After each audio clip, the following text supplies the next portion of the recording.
Bismillahirrahmanirrahim. Assalamualaikum warahmatullahi wabarakatuh. Sebelumnya saya ucapkan terima kasih kepada Bapak Egi Nuryadin, Magister of Science, selaku dosen pengampu mata kuliah Biologi Sel, yang telah memberikan kesempatan kepada kami, kelompok 6 kelas A, untuk memaparkan materi mengenai pergerakan dan pembelahan sel. Namun sebelumnya, izinkan kami untuk memperkenalkan diri terlebih dahulu. Perkenalkan, nama saya Apriliani Nurul Insania, selaku moderator dengan nomor NPM terakhir yaitu 043. Kemudian saya juga dibersamai oleh rekan-rekan saya. Saya Winarsi dengan 3 NPM terakhir 035. Dan saya Siti Sadia Menawarah dengan NPM terakhir 001. Baik, mungkin langsung saja ya untuk materi yang pertama, yaitu ada tentang pergerakan sel gitu, yaitu yang pertama ada pseudopodia yang akan disampaikan oleh Siti Syadiah Munawaroh. Kepadanya saya persilahkan.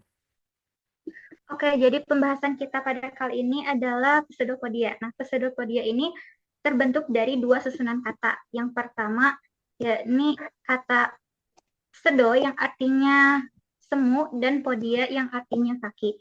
Nah, jadi pseudopodia ini merupakan suatu alat pergerakan pada sel yang menggunakan kaki semu. Adapun definisi lengkap dari pseudopodia ini merupakan penonjolan pada sel yang tidak tetap dari sitoplasma yang diperlukan untuk bergerak atau berpindah tempat maupun untuk makanan. Nah, untuk mengambil makanannya ini sendiri disebut dengan fagositosis. Nah, adapun contoh dari organisme-organisme yang menggunakan pseudopodia ini, diantaranya ada amuba, leukosit, mesenkim, sel folikel, dan makrofag. Boleh di next. Nah, kemudian ada teori gerakan pseudopodia. Nah, yang pertama ada teori kontraksi ektoplasma yang dikemukakan oleh Pantin dan Mas. Nah, jadi Pantin dan Mas ini memperkenalkan bahwa mula-mula terjadinya pengertan pada daerah tepi sitoplasma yang bening dan agak kental yang disebut dengan ektoplasma. Kemudian kontraksi ini akan mendorong meningkatnya tekanan hidrostatis terhadap bagian tengah plasma yang disebut dengan endoplasma. Nah, kemudian tekanan hidrostatis ini menyebabkan terdorongnya endoplasma ke daerah yang lebih rendah tekanan, sehingga sel secara keseluruhan bergerak pindah ke arah itu. Nah, lalu adapun teori yang kedua dikemukakan oleh Allen yang memperkenalkan teori kontraksi endoplasma depan. Nah, Allen memperkenalkan teori kontraksi endoplasma di mana menurut dia awal kontraksi terjadi pada kegiatan pada bagian depan endoplasma yang menyebabkan tenaga dorong terhadap sel secara keseluruhan agar bergerak menjulur ke bagian yang berkontraksi. Nah, adapun macam-macam dari pseudopodia ini, menurut teori tersebut terbagi menjadi 3. Nah, yang pertama ada labopodia. Boleh di zoom, host? Yang bagian ini boleh di zoom.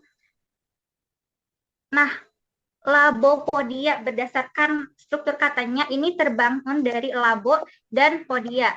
Nah, di mana labo ini artinya adalah lobus dan podia ini kaki. Nah, artinya labopodia ini merupakan alat penggerak yang berbentuk seperti lobus atau seperti tabung. Nah, dapat kita lihat di sini ini berbentuk lengkung-lengkung pada daerah-daerah pinggirannya. Nah, ini sebagian dari ilmuwan mengemukakan bahwa labopodia ini berbentuk seperti jari. Nah, sama seperti tabung, tetapi menjari gitu. Jadi sama-sama lobus. Nah, kemudian ada yang berbentuk ada lamelipodia. Nah, lamelipodia ini berbeda seperti labopodia. Lamelipodia ini bentuknya itu cenderung datar dan melebar. Cenderung lebih tipis kalau lamelipodia. Nah, itu berdasarkan bentuk. Kemudian ada yang terakhir berbentuk filopodia. Nah, filo berarti benang dan podia ini berarti kaki. Nah, jadi dapat kita lihat dari strukturnya ini bahwa filopodia ini bentuknya ini meruncing di bagian ujungnya dan sangat tipis seperti helaian benang. Makanya disebut dengan filopodia. Nah, terdapat beberapa organisme yang menggunakan dua pseudopodia sekaligus, dua macam pseudopodia sekaligus, yakni Lamelipodia dan Filopodia. Nah, untuk membedakannya hanya dapat dilihat di ujungnya saja. Nah, apabila Lamelipodia itu ujungnya tumpul dan terkesan tipis, dan kalau Filopodia itu ujungnya runcing. Nah, boleh next ke pembahasan berikutnya. Kemudian siliata yang akan dijelaskan oleh rekan saya. Dipersilahkan. Oke, baik. Terima kasih kepada Syadiah yang telah menyampaikan mengenai pseudopodia. Selanjutnya, yaitu silia yang akan disampaikan oleh saya sendiri. Jadi, silia ini banyak terdapat pada hewan rendah, juga hewan tinggi. Nah, hewan rendah itu seperti protozoa, kemudian berbagai larva. Sedangkan untuk hewan tinggi itu terdapat pada lapisan epitel dalam saluran pernapasan, juga ada gitu ya dalam saluran kelamin gitu, dan masih banyak lagi. Nah, pada hewan rendah seperti protozoa, silia ini bergerak bersama untuk menciptakan gerak pindah sel gitu ya. Nah, atau individu yang memiliki gitu. Sedangkan untuk hewan tinggi, gerak silia ini memang berfungsi untuk mengayuh benda atau bahan yang berada dalam lumen saluran yang dilapisinya. Nah, dalam saluran pernapasan itu berfungsi untuk mengayuh debu gitu yang berada dalam lendir. Nah, kemudian kalau saluran kelamin itu contohnya ketika apa ya? Ketika berada apa ya, untuk mengayuhkan ovum gitu, untuk mengayuhkan ovum bergerak ke tempat pembuahan gitu. Nah, kemudian silia ini dapat berfungsi dalam media air atau tempat yang lembab gitu ya, dengan arah gerakannya itu satu arah saja gitu. Sedangkan kembalinya gerak itu dengan melengkung rendah agar zat yang digerakkan itu tidak kembali dan berlawanan arah gitu. Nah, dalam jaringan yang banyak itu silia gerakannya berirama gitu ya rekan-rekan seperti pohon padi yang tertiup angin. Nah, kemudian silia ini memang dapat bergerak karena di dalamnya ini mengandung aksonema yang memiliki 9 mikrotubul doublet melingkar dan 2 singlet di tengah. Kemudian pergerakan silia itu dikarenakan gerakan lengan yang meluncur pada doublet tetangga gitu. Nah, lengan ini mengandung ATP yang diperlukan untuk menguraikan ATP menjadi ADP plus P sehingga timbul energi untuk gerakan. Selain itu diperlukan pula eh, Ca++, kemudian Mg++, dan ATP sendiri, seperti itu. Nah, kemudian yang selanjutnya itu mengenai flagela dan otot gitu, yang akan disampaikan oleh Winarsi. Kepadanya saya persilahkan. Ya baik, terima kasih atas kesempatannya moderator. Di sini saya akan menjelaskan yang pertama yaitu tentang flagellata. Nah, rekan-rekan, apakah rekan-rekan udah mengetahui gitu apa sih flagellata itu? Nah, flagellata itu merupakan kelompok protozoa yang bergerak menggunakan flagella. Nah, flagellata ini juga memiliki beberapa fungsi. Adapun fungsi yang pertama yaitu flagella pada sel bebas, yaitu menggerakkan sel tubuh. Nah, kemudian fungsi yang kedua terdapat pada hewan multiseluler yang berfungsi untuk mengayuhkan bahan dalam rongga yang dilapisinya, serta fungsi yang ketiga yaitu terletak pada spermatozoa yaitu menggerakkan spermatozoa. Oke, yang selanjutnya yaitu ada otot. Nah, sel otot ini merupakan sel khusus yang mengandung serat otot atau miofibril yang dibangun menggunakan beberapa macam filamen yang mengisi seluruh ruangan dengan sitoplasma. Nah, filamen itu sendiri tersusun atas beberapa protein yang berfungsi untuk bergerak. Nah, protein itu dinamakan dengan protein kontraktil. Adapun filamen otot sendiri itu terdiri atas dua jenis filamen. Nah, filamen itu yang pertama ada kelompok A serta yang kedua adalah kelompok B. Nah, untuk pembagian kelompok A dan kelompok B yaitu sebagai berikut ya rekan-rekan. Yang pertama yaitu ada kelompok A. Kelompok A membina sebesar 80% miofibril dalam sel otot. Sedangkan kelompok B hanya membina sebesar 20% saja. Nah, dalam kelompok B yang terbanyak adalah tropomyosin sekitar 10%, troponin 5%, dan sisanya A, aktinin, dan baktinin. Nah, bagaimana sih cara supaya kontraksi di otot itu terjadi? Ya kan, kontraksi di otot itu dapat terjadi jika ada bahan Ca++, kemudian ada magnesium plus, dan ATP-ATP, yang kemudian ATP tersebut itu diubah menjadi ADP plus P yang terkandung dalam kepala miosin seperti itu. Jadi ketika memang bahan-bahan tersebut itu sudah tersedia, maka pada saat itu juga dapat terjadi kontraksi otot.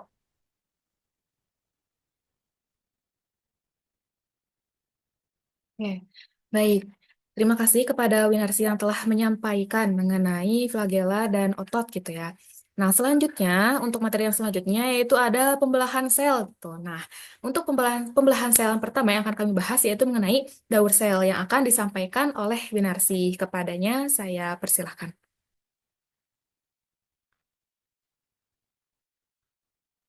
Ya baik, terima kasih atas kesempatannya. Di sini saya akan menjelaskan tentang pembelahan sel lebih spesifiknya yaitu tentang daur sel. Nah, daur sel ini merupakan proses yang dilalui oleh sel saat sel tersebut itu terbentuk, ya sel tersebut dapat menghasilkan sel lainnya. Atau secara bahasa lainnya yaitu menghasilkan dua sel yang baru. Nah, proses ini itu mencangkup terkait pertumbuhan, replikasi DNA, persiapan pembelahan, dan pembelahan itu sendiri. Nah, adapun yang selanjutnya yaitu ada proses pembelahan sel, yang mana proses pembelahan sel ini itu terdiri atas dua tahapan yang utama. Nah, tahapan yang pertama itu dinamakan interfase atau fase persiapan. Yang kedua yaitu ada fase mitotik. Oke, langsung saja kita bahas ke fase yang pertama yaitu ada interfase atau tahap persiapan. Yang mana tahap persiapan ini terdiri atas tiga proses ya rekan-rekan. Jadi ini yang G1, kemudian sama G2 ini merupakan fase persiapan. Yang mana G1 itu terjadi pada saat sel tumbuh bergerak dan beraktivitas. Nah, kemudian yang kedua, fase S, yaitu terjadi ketika DNA itu digandakan, serta fase yang ketiga, yaitu proses yang ketiga, yaitu G2, terjadi ketika sel tersebut mempersiapkan perlengkapan untuk pembelahan. Nah, setelah tahapan itu sudah siap, gitu ya rekan-rekan, maka akan dilanjut ke fase itu ada fase mitotik. Nah, fase mitotik itu terdiri atas beberapa fase lagi. Yang pertama yaitu ada profase, kemudian metafase, anafase, telofase, serta diakhiri oleh sitokinesis. Yang mana profase ini eh, terjadi ketika kromosom itu mulai tampak dan membran inti itu mulai menghilang. Jadi, ketika memang membran inti itu sudah menghilang, otomatis fase profase itu sedang terjadi ya rekan. Kemudian yang kedua, ketika memang sudah profase, kita itu akan lanjut ke tahap selanjutnya, yaitu ada tahap metafase. Yang mana tahap metafase ini terjadi ketika kromosom itu bersejajar ada di tengah. Jadi ketika memang kromosom itu tepatnya sudah di tengah-tengah antar sel, berarti itu sedang berada dalam fase metafase. Nah, kemudian tahap yang selanjutnya yaitu ada tahap anafase, yang dimana tahap anafase ini terjadi ketika kromosom itu ditaruh di atas. Mohon maaf rekan-rekan, ketika kromosom itu ditarik ke arah kutub yang berlawanan. Jadi nanti kromosom itu akan ditarik ke arah kutub yang berlawanan. Nah, kemudian fase yang selanjutnya yaitu ada fase telofase. Nah, pada fase telofase ini terjadi ketika eh, kromosom itu mulai kembali ke semula dan membran ini terbentuk kembali. Jadi, pada fase telofase ini, kromosom itu sudah kembali seperti semula dan membran inti yang awalnya menghilang itu sudah berada kembali. Nah, serta fase yang terakhir yaitu ada diakhiri dengan fase sitokinesis, yang mana pada fase sitokinesis ini pembagian sitoplasma ini dibagi menjadi dua anak sel. Nah, otomatis ketika memang kita sudah melewati dua tahapan fase utama yaitu interfase dan fase mitotik serta sudah diakhiri oleh proses sitokinesis. Nah, pada saat itulah terjadi proses pembelahan sel. Baik, terima kasih kepada Winarsi yang telah menyampaikan materi mengenai daur sel, juga tahap pembelahan sel gitu ya. Nah, selanjutnya yaitu ada pembelahan pada benih. Yang pertama ada mitosis dan juga meiosis satu. Yang selanjutnya mungkin ada meiosis 2 gitu ya, yang akan disampaikan oleh Siti Syadiah Munawaroh gitu. Nah, langsung saja kepada Siti Syadiah Munawaroh, saya persilahkan. Terima kasih atas kesempatannya. Langsung saja pada pembelahan pada sel benih. Nah, pembelahan pada sel benih ini seringkali disebut dengan pembelahan gametogenesis karena khusus pada pembelahan ini hanya terjadi pada sel gamet.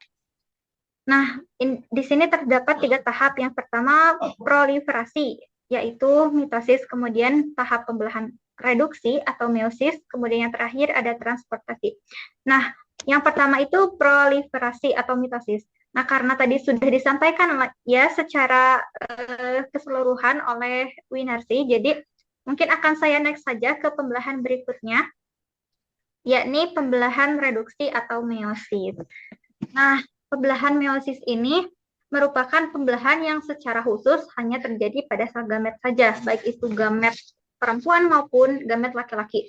Nah, terdapat dua tahap pembelahan meiosis. Ada tahap meiosis 1 dan tahap meiosis 2. Dapat di next mungkin?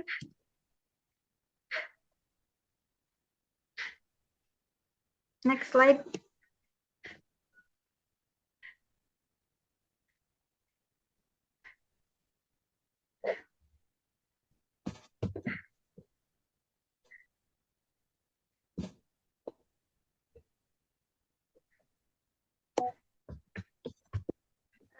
Langsung next lagi.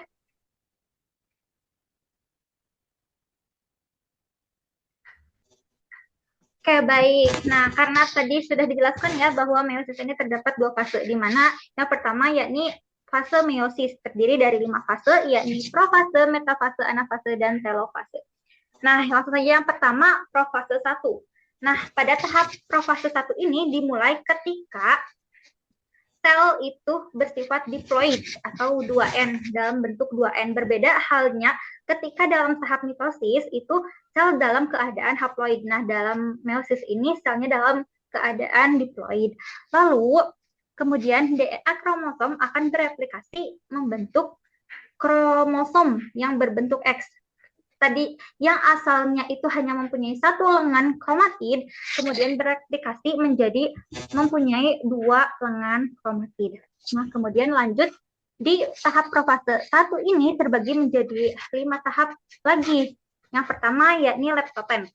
Nah, dalam tahap leptoten ini terjadi penggandaan kromosom atau kondensasi, di mana kromosom ini melakukan replikasi atau yang disebut dengan kondensasi ini membentuk satu kromosom yang sama persis menjadi kromosom homolog gitu ya. Jadi 2 kromosom yang sama itu disebut dengan kromosom homolog. Lanjut pada fase zigoten. Nah, pada zigoten ini terjadi pembentukan bivalen atau sinapsis, di mana sinapsis ini merupakan proses perlekatan antara lengan kromosom 1 dengan kromosom lainnya, antara sesama lengan kromosom homolog.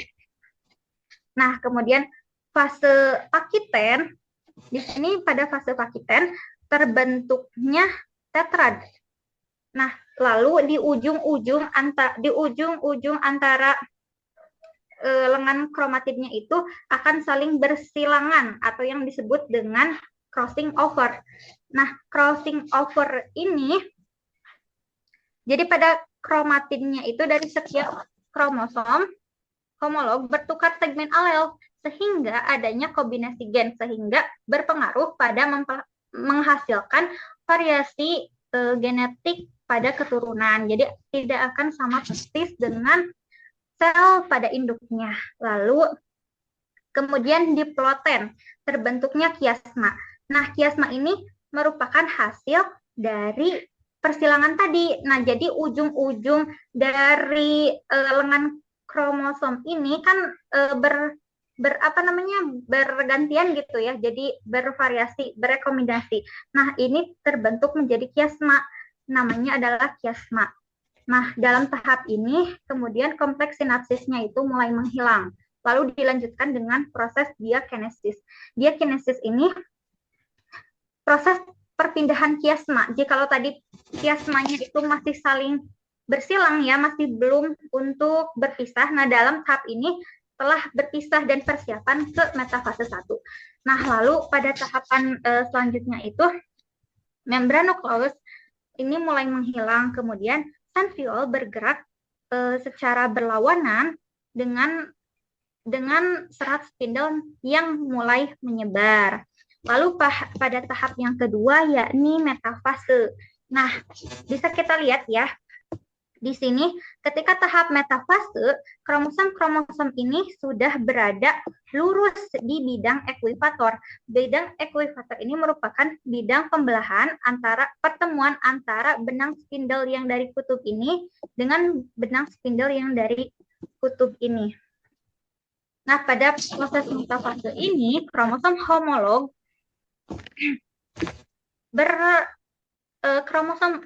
kromosom homolog itu kan berbaris di ekuifator dan menempel pada spindle di kutub yang berlawanan. Mungkin hanya sebatas itu ya yang metafase 1. Lanjut di anafase 1. Nah, pada anafase 1, spindle ini memisahkan antara kromosom homolog di tetrad dan menariknya ke kutub yang berlawanan. Nah, kan ini asalnya tetrad. Nah, tetrad itu kan ada 4 lengan kromatid ya, 1, seperti ini contoh 1, 2, 3, dan 4 gitu ya. Nah, jadi yang merah kan ada 2, terus yang biru ada 2. Nah, ketika berada di bidang ekuifator ini, kemudian ditariklah oleh benang spindle ini, ditarik ke arah kutub yang berlawanan. Nah, itu adalah proses anafase 1. Nah, pada selanjutnya, next kepada fase telofase 1 dan sitokinesis. Nah, pada anafase 1 ini tertutup. Pada anafase ini spindle memisahkan kromosom homolog. Terpisahnya kromosom homolog. Di sini kan sudah terpisah ya kromosom homolognya. Namun kromosomnya masih bersatu tetapi tidak lagi identik. Nah, karena tadi sudah ada crossing over, kemudian yang menjadikan si benah, nah ininya itu telah berekombinasi gitu ya, jadi tidak lagi identik di sini untuk pertukaran alel dari tersilangan tersebut. Nah, lalu serat spindle ini menghilang dan kemudian membran nukleusnya itu terbentuk kembali di kromosom gitu ya. Lalu terjadinya sitokinesis. Nah, hasil dari meiosis 1 ini menghasilkan 2 sel haploid yang berbeda secara genetik. Ketika mitosis itu merupakan selnya sama atau identik dengan sel induk, nah dari meiosis ini berbeda gitu ya, tidak identik. Dengan kromosomnya yang terdiri dari kromatid saudara yang berpasangan atau seringkali disebut dengan sister kromatid. Lanjut, next. Kemudian pada tahap meiosis 2. Nah, di sini kan telah disebutkan ya bahwa tadi pada akhir meiosis 1 ini terbentuk 2 sel anakan yang haploid. Nah, kemudian di meiosis 1 ini dilanjutkan. Nah, jadi pembelahannya itu bukan hanya pada 1 sel tetapi pada 2 sel secara bersamaan.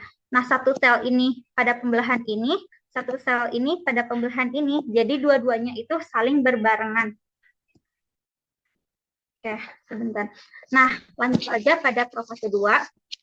Nah, profase 2 ini ditandai dengan membran nukleus ini mulai menghilang kembali ya. Kemudian sentriol spindle-nya itu menyebar membentuk benang sentriol. Nah, seperti ini ya. Ini sudah kelihatan ini antara ini dengan ininya sudah mulai berpisah kembali dan membentuk benang-benang spindle kembali. Nah, lanjut pada tahap metafase 2, di mana seperti halnya tadi meiosis 1, pada tahap metafase ini kromosomnya itu berjejer di bidang ekuivalen atau di bidang pembelahan dengan menempel pada spindle pada 2 kutub. Seperti itu. Kemudian pada tahap anafase 2, kromatid bersaudara, kan ini namanya sister kromatid ya, seperti tadi disebutkan. Kromatid bersaudara ini akan terpisah dan kemudian bergerak ke bidang kutub yang berlawanan, yang kemudian disebut dengan kromosomnya tinggal P gitu ya, bukan huruf X kembali.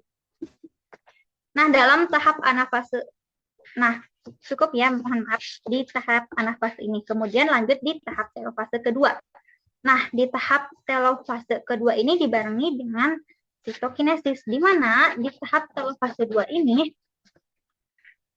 eh, spindlenya mulai menghilang, kemudian membran nukleusnya di sini akan terbentuk kembali. Nah, adanya ini sekat antara kromosom yang di bagian ini dan di bagian ini itu karena adanya membran nukleus tersebut. Di sini ada membran nukleus ya. Lalu kemudian sitokinesis terjadi di sel-sel tersebut, jadi akan membentuk organel-organel yang lainnya. Lalu setelahnya tahap meiosis 2 ini akan menghasilkan 4 sel anakan yang berbeda, yang kembali berbeda secara genetik dengan satu sel anak haploid masing-masing, hanya mengadakan satu set kromosom.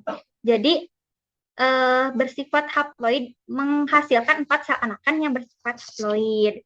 Nah, lalu poin utama tentang meiosis 1 dan meiosis 2 yang harus digarisbawahi atau kata kuncinya, yakni pada pembelahan meiosis itu, yang pertama kesimpulannya dimulai dengan sel diploid. Berbeda ya, perlu digarisbawahi berbeda dengan mitosis yang sel haploid. Nah, jadi ini dimulainya itu di diploid. Kemudian yang kedua, hanya menghasilkan gamet dan bersifat haploid. Jadi hasilnya itu berupa haploid, berbeda berbeda tentunya secara genetik kembali. Lalu meiosis ini perbedaan dengan mitosis terdapat 2 tahap gitu ya, mitosis 1 dan mitosis 2. Kemudian meiosis 1 menghasilkan 2 sel haploid dengan masing-masing itu mengandung 1 kromosom dari pasangan homolognya. Jadi pada meiosis 1 ini menghasilkan 2 sel haploid ya. Nah, lalu pada meiosis 2 ini secara singkatnya meiosis 2 ini memisahkan kromatid saudara untuk menghasilkan 4 sel haploid. Nah, jadi tadi makan meiosis 1 itu memisahkan kromosom homolog yang asalnya tetrad dipisahkan. Nah, adapun kalau di meiosis 2 ini mah memisahkan kromatid saudaranya sehingga ada 4 gamet haploid yang dihasilkan. Nah, lalu pada tahap yang perlu digarisbawahi pada tahap profase di meiosis 1, profase 1 itu karena begitu panjang ya, namun poin utamanya terdapat 5 poin utama. Yang pertama terjadinya sinapsis, yakni pasangan kromosom homolog. Jadi kromosom homolognya itu bersatu gitu, berpasangan. Nah, kemudian ada kata kunci tetrad. Nah, tetrad ini merupakan 4 lengan kromatid yang terdiri dari 2 kromosom homolog yang saling berpasangan. Lalu ada crossing over. Seperti yang kita ketahui bahwa crossing over ini merupakan pindah silang ya, menjadikan adanya rekombinasi dari alel dalam kromosom homolog sehingga terjadinya variasi genetik pada sel gamet. Nah, lalu yang terakhir poin pentingnya, semua gamet itu bersifat haploid. Jadi dari pembelahan sel benih ini, semua hasil dari pembelahan sel benih ini bersifat haploid. Mungkin dilanjut pada materi berikutnya. Saya serahkan kembali kepada moderator. Baik, terima kasih kepada Siti Syadia Munawaroh yang telah memaparkan materi mengenai mitosis, meiosis 1, juga meiosis 2 gitu ya. Nah, selanjutnya yaitu ada 2 materi yang terakhir mengenai gametogenesis pada pria, kemudian pada wanita, juga yang terakhir nanti ada transformasi yang akan disampaikan oleh saya sendiri gitu ya. Boleh di next aja.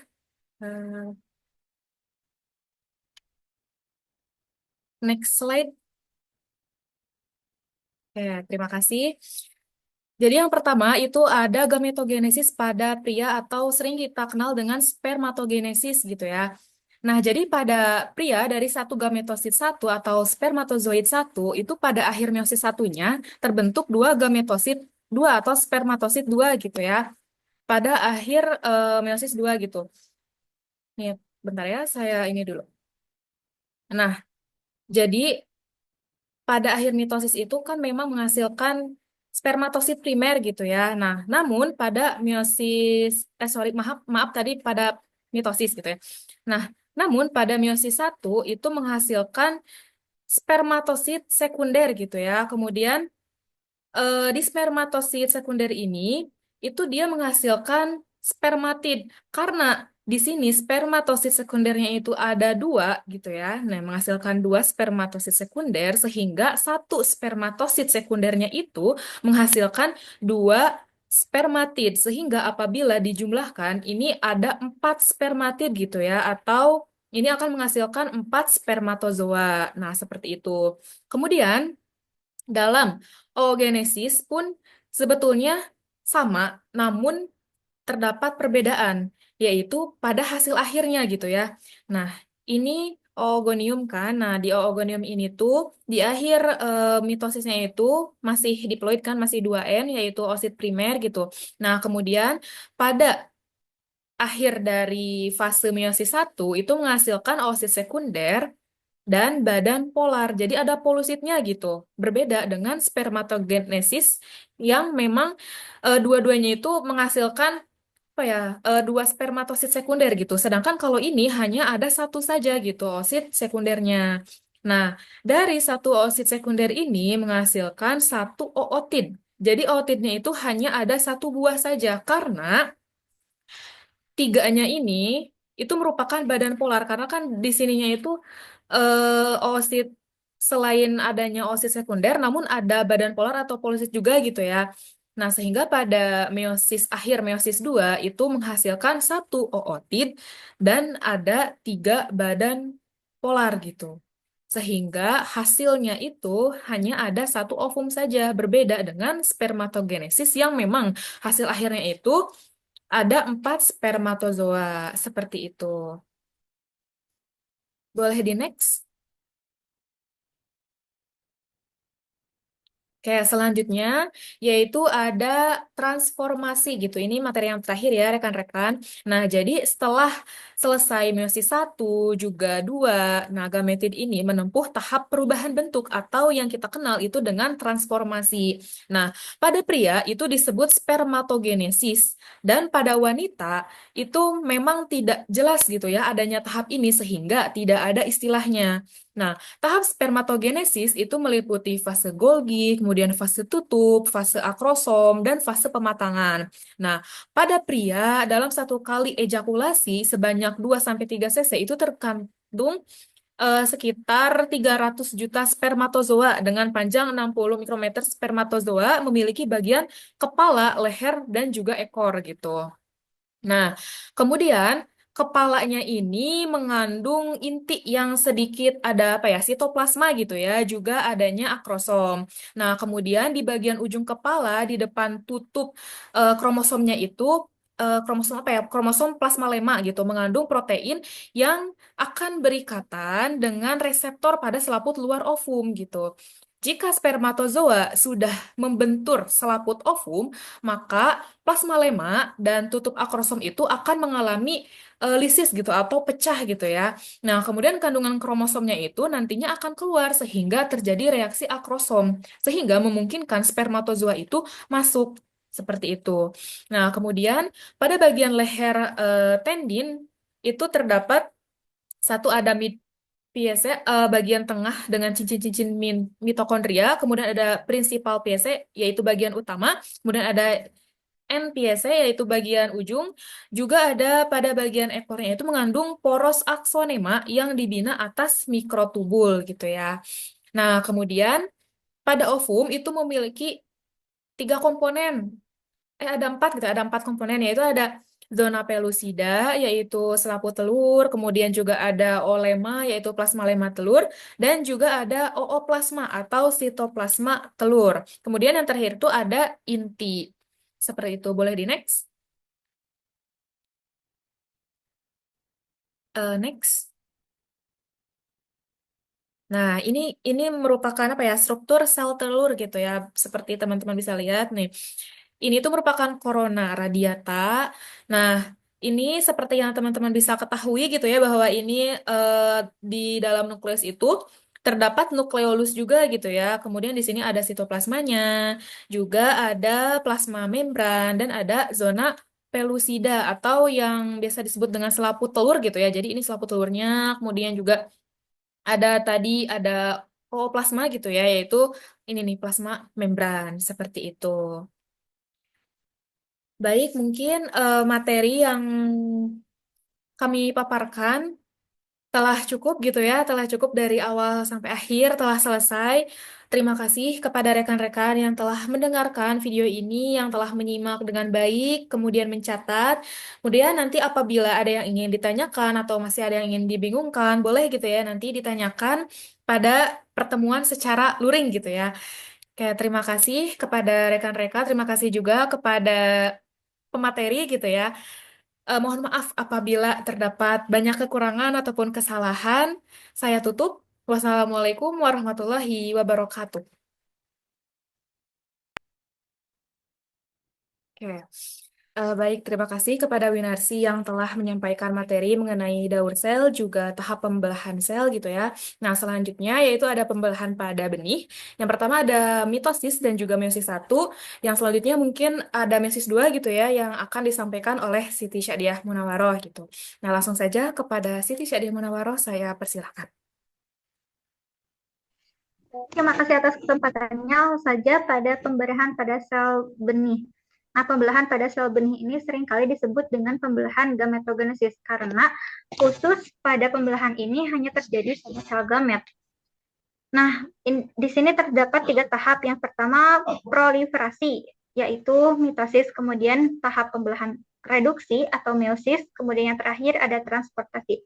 Nah, yang pertama itu proliferasi atau mitosis. Nah, karena tadi sudah disampaikan ya secara keseluruhan oleh Winarsi, jadi mungkin akan saya next saja ke pembelahan berikutnya, yakni pembelahan reduksi atau meiosis. Nah, pembelahan meiosis ini merupakan pembelahan yang secara khusus hanya terjadi pada sel gamet saja, baik itu gamet perempuan maupun gamet laki-laki. Nah, terdapat dua tahap pembelahan meiosis. Ada tahap meiosis 1 dan tahap meiosis 2. Dapat di next mungkin?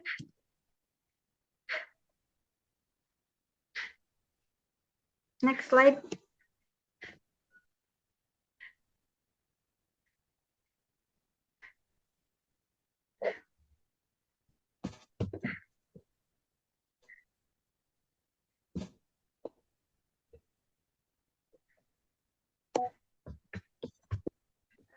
Langsung next lagi.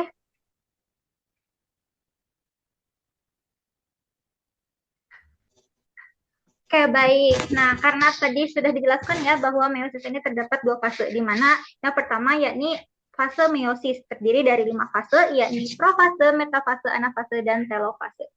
Nah, langsung saja yang pertama, profase 1. Nah, pada tahap profase 1 ini dimulai ketika sel itu bersifat diploid atau 2N, dalam bentuk 2N. Berbeda halnya ketika dalam tahap mitosis itu sel dalam keadaan haploid. Nah, dalam meiosis ini selnya dalam keadaan diploid. Lalu kemudian DNA kromosom akan bereplikasi membentuk kromosom yang berbentuk X. Tadi yang asalnya itu hanya mempunyai 1 lengan kromatid, kemudian bereplikasi menjadi mempunyai 2 lengan kromatid. Nah, kemudian lanjut di tahap profase 1 ini terbagi menjadi 5 tahap lagi. Yang pertama yakni leptoten. Nah, dalam tahap leptoten ini terjadi penggandaan kromosom atau kondensasi, di mana kromosom ini melakukan replikasi atau yang disebut dengan kondensasi ini membentuk 1 kromosom yang sama persis menjadi kromosom homolog gitu ya. Jadi 2 kromosom yang sama itu disebut dengan kromosom homolog. Lanjut pada fase zigoten. Nah, pada zigoten ini terjadi pembentukan bivalen atau sinapsis, di mana sinapsis ini merupakan proses perlekatan antara lengan kromosom 1 dengan kromosom lainnya, antara sesama lengan kromosom homolog. Nah, kemudian fase pakiten, di sini pada fase pakiten terbentuknya tetrad. Nah, lalu di ujung-ujung antara lengan kromatidnya itu akan saling bersilangan atau yang disebut dengan crossing over. Nah, crossing over ini jadi pada kromatidnya itu dari setiap kromosom homolog bertukar segmen alel sehingga adanya kombinasi gen, sehingga berpengaruh pada menghasilkan variasi genetik pada keturunan. Jadi tidak akan sama persis dengan sel pada induknya. Lalu kemudian diploten, terbentuknya kiasma. Nah, kiasma ini merupakan hasil dari persilangan tadi. Nah, jadi ujung-ujung dari lengan kromosom ini kan bergantian gitu ya, jadi bervariasi, berekomendasi. Nah, ini terbentuk menjadi kiasma, namanya adalah kiasma. Nah, dalam tahap ini kemudian kompleks sinapsisnya itu mulai menghilang, lalu dilanjutkan dengan proses diakinesis. Diakinesis ini proses perpindahan kiasma. Jikalau tadi kiasmanya itu masih saling bersilang ya, masih belum untuk berpisah. Nah, dalam tahap ini telah berpisah dan persiapan ke metafase 1. Nah, lalu pada tahapan selanjutnya itu membranokleus ini mulai menghilang, kemudian sentriol bergerak secara berlawanan dengan serat spindle yang mulai menyebar. Lalu pada tahap yang kedua yakni metafase. Nah, bisa kita lihat ya, di sini ketika tahap metafase, kromosom-kromosom ini sudah berada lurus di bidang ekuifator. Bidang ekuifator ini merupakan bidang pembelahan antara pertemuan antara benang spindle yang dari kutub ini dengan benang spindle yang dari kutub ini. Nah, pada proses metafase ini, kromosom homolog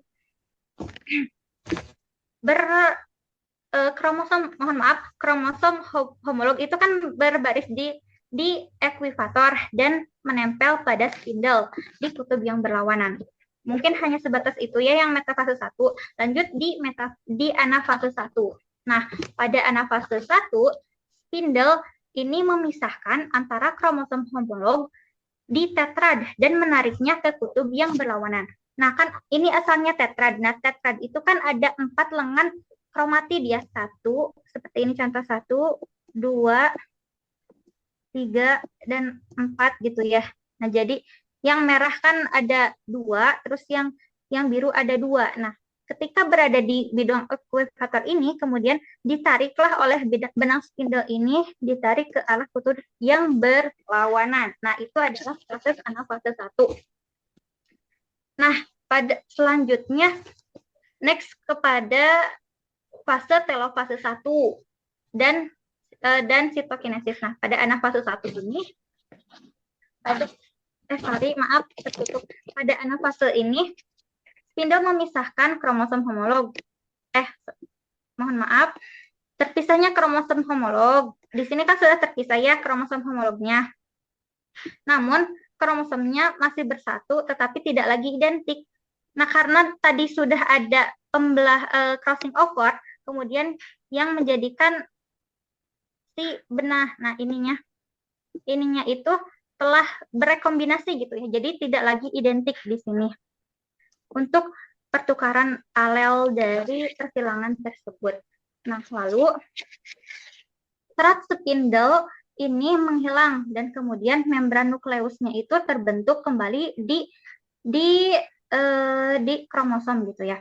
Lalu terjadinya sitokinesis. Nah, hasil dari meiosis 1 ini menghasilkan 2 sel haploid yang berbeda secara genetik. Ketika mitosis itu merupakan selnya sama atau identik dengan sel induk, nah dari meiosis ini berbeda gitu ya, tidak identik dengan kromosomnya yang terdiri dari kromatid saudara yang berpasangan atau seringkali disebut dengan sister kromatid. Lanjut, next. Kemudian pada tahap meiosis 2.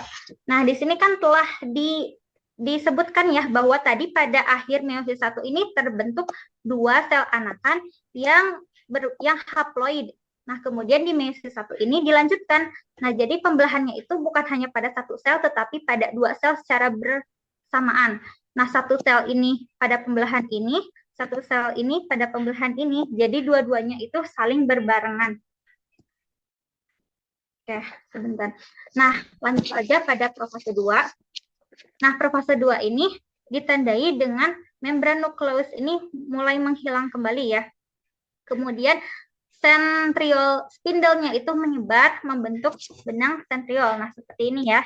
Ini sudah kelihatan, ini antara ini dengan ininya sudah mulai berpisah kembali dan membentuk benang-benang spindle kembali.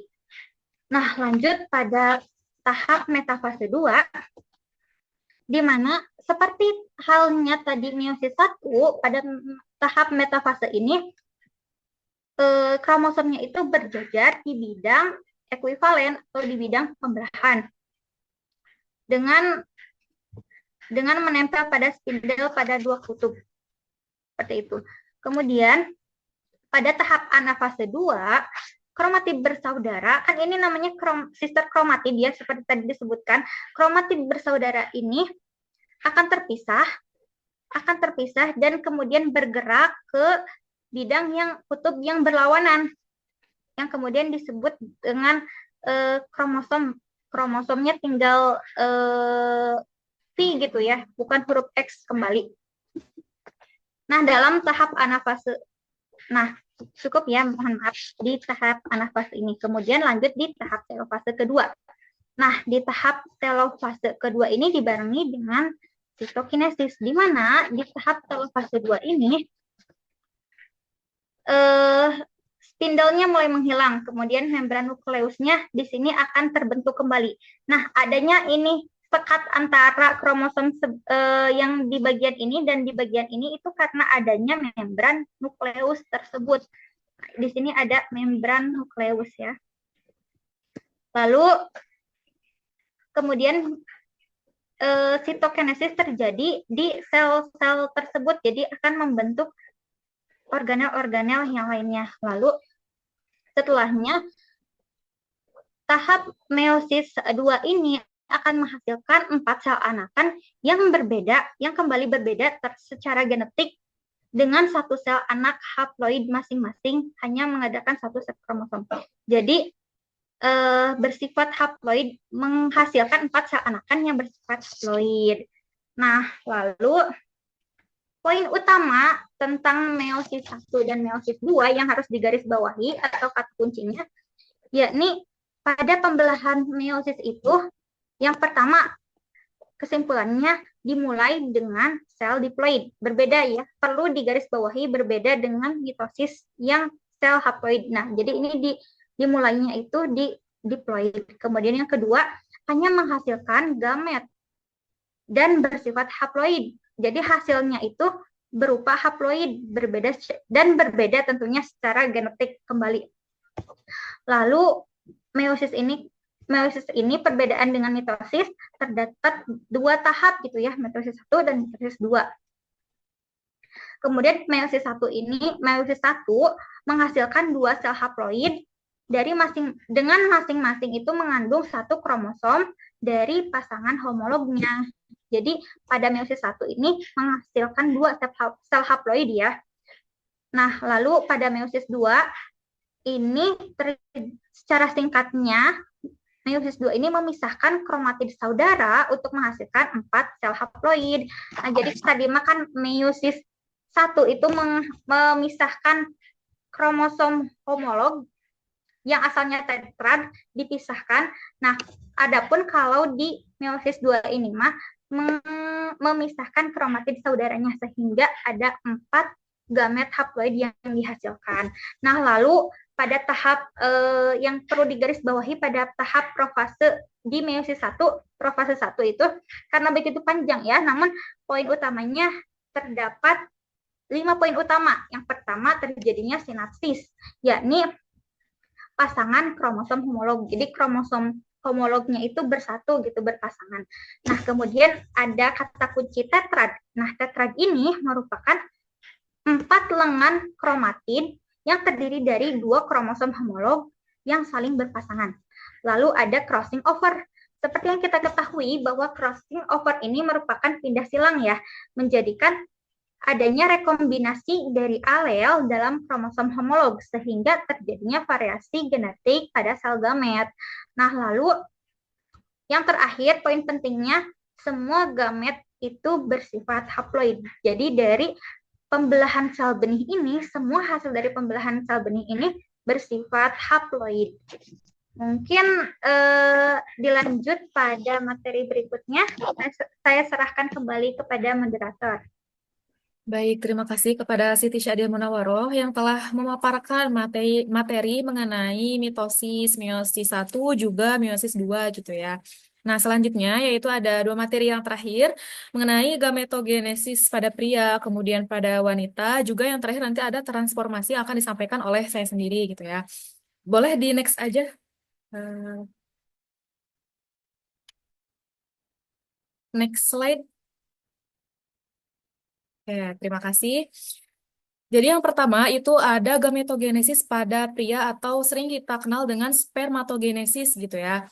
Nah, jadi pada pria dari satu gametosit satu atau spermatozoid satu itu pada akhir meiosis satunya terbentuk dua gametosit dua atau spermatosit dua gitu ya. Pada akhir meiosis dua gitu. Nih, bentar ya, saya ini dulu. Nah, jadi pada akhir mitosis itu kan memang menghasilkan spermatosit primer gitu ya. Nah, namun pada meiosis, sorry, maaf, maaf tadi pada mitosis gitu ya. Nah, namun pada meiosis satu itu menghasilkan spermatosit sekunder gitu ya. Kemudian di spermatosit sekunder ini itu dia menghasilkan spermatid karena di sini spermatosit sekundernya itu ada dua gitu ya. Nah, menghasilkan dua spermatosit sekunder sehingga satu spermatosit sekundernya itu menghasilkan dua spermatid sehingga apabila dijumlahkan ini ada empat spermatid gitu ya atau ini akan menghasilkan empat spermatozoa. Nah, seperti itu. Kemudian dalam oogenesis pun sebetulnya sama, namun terdapat perbedaan, yaitu pada hasil akhirnya gitu ya. Nah, ini oogonium kan. Nah, di oogonium ini tuh di akhir mitosisnya itu masih diploid kan, masih 2N, yaitu oosit primer gitu. Nah, kemudian pada akhir dari fase meiosis satu itu menghasilkan oosit sekunder dan badan polar. Jadi ada polusitnya gitu. Berbeda dengan spermatogenesis yang memang dua-duanya itu menghasilkan apa ya dua spermatosit sekunder gitu. Sedangkan kalau ini hanya ada satu saja gitu oosit sekundernya. Nah, dari satu oosit sekunder ini menghasilkan satu ootid. Jadi ootidnya itu hanya ada satu buah saja karena tiganya ini itu merupakan badan polar karena kan di sininya itu oosit selain adanya oosit sekunder namun ada badan polar atau polosit juga gitu ya. Nah, sehingga pada meiosis akhir meiosis 2 itu menghasilkan satu ootid dan ada tiga badan polar gitu.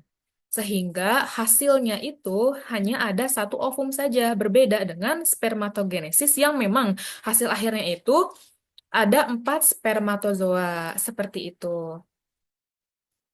Boleh di next? Oke, selanjutnya yaitu ada transformasi gitu. Ini materi yang terakhir ya rekan-rekan. Nah, jadi setelah selesai meiosis satu juga 2, nah gametid ini menempuh tahap perubahan bentuk atau yang kita kenal itu dengan transformasi. Nah, pada pria itu disebut spermatogenesis dan pada wanita itu memang tidak jelas gitu ya adanya tahap ini sehingga tidak ada istilahnya. Nah, tahap spermatogenesis itu meliputi fase Golgi, kemudian fase tutup, fase akrosom, dan fase pematangan. Nah, pada pria dalam satu kali ejakulasi sebanyak 2-3 cc itu terkandung sekitar 300 juta spermatozoa dengan panjang 60 mikrometer spermatozoa memiliki bagian kepala, leher, dan juga ekor gitu. Nah, kemudian kepalanya ini mengandung inti yang sedikit ada apa ya, sitoplasma gitu ya, juga adanya akrosom. Nah, kemudian di bagian ujung kepala di depan tutup kromosomnya itu kromosom apa ya, kromosom plasmalema gitu, mengandung protein yang akan berikatan dengan reseptor pada selaput luar ovum gitu. Jika spermatozoa sudah membentur selaput ovum, maka plasmalema dan tutup akrosom itu akan mengalami lisis gitu atau pecah gitu ya. Nah, kemudian kandungan kromosomnya itu nantinya akan keluar sehingga terjadi reaksi akrosom sehingga memungkinkan spermatozoa itu masuk seperti itu.